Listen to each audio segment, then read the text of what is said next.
Chapter 19. Meanwhile, Lana was working at the shop helping some customers, when suddenly her heart started racing as well. Almost like that mother's intuition, but different. She knew something was wrong with Adelmo and started to worry. She wondered, what is going on? I must do something, but what? She continued to help the people and work around the shop, trying to ignore the feeling she had. I know it's dangerous, but if I keep having these feelings, I will have to see for myself what is going on and to see if I could help, she thought to herself. While Lana was working, Adelmo moved back inside the building, hoping it would be a safe place from the cloud of death. He started looking over everything and saw the cloud was seeping through the cracks, filling the air around the people on the ground. Adelmo grabbed his bag from his shoulder and put it on the ground.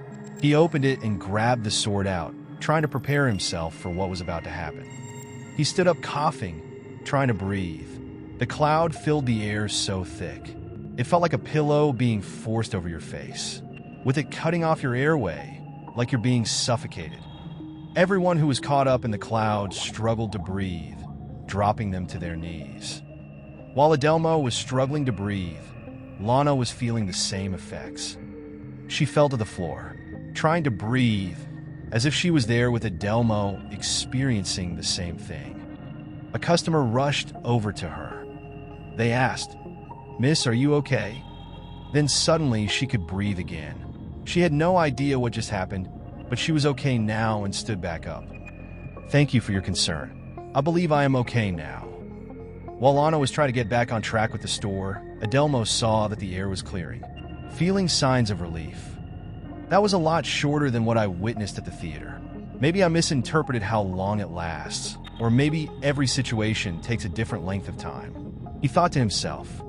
He went out the door looking over the garden, seeing how many people had dropped dead. He heard in the distance a woman screaming, "Help me, please help me, something is wrong with my husband." He noticed there were more than just him that was dead. There were nearly half the people that were in the garden dropped to the ground. Moments later, the people that were passed out started to gain consciousness. Adelmo thought to himself, "Great, here we go again." All these people's partners felt signs of relief, thinking they lost their loved ones. They all start hugging each other. One by one, while they were hugging each other, the skin of the people who dropped dead started cracking, splitting, and began oozing in their own unique way. You see bits and pieces of what is under their skin, able to see the muscles and tendons as well as parts of the bones, as if they were falling apart right before your eyes. The people that were hugging their loved ones suddenly felt something slimy on them. One pulled away and saw what was happening, started panicking and screamed, "H."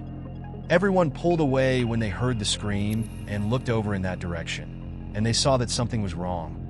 They all start panicking one by one, like a chain reaction, realizing why the person started screaming.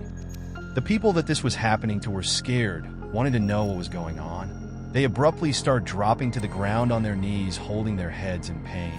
They all tried reaching for their loved ones for support, but they were all too scared on what was happening. All of these people are in a tremendous amount of pain. One by one, their minds were deteriorating. They started losing their memory and all their functions on being able to communicate. In a matter of minutes, the pain stopped, and they all stood upright looking at the person closest to them. They had an urge to feed.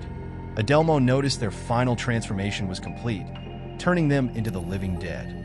Adelmo rose his blade and yelled to the people, "Hurry, get away from them now."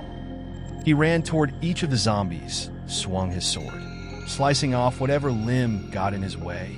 Each zombie started to drop to the ground, one by one.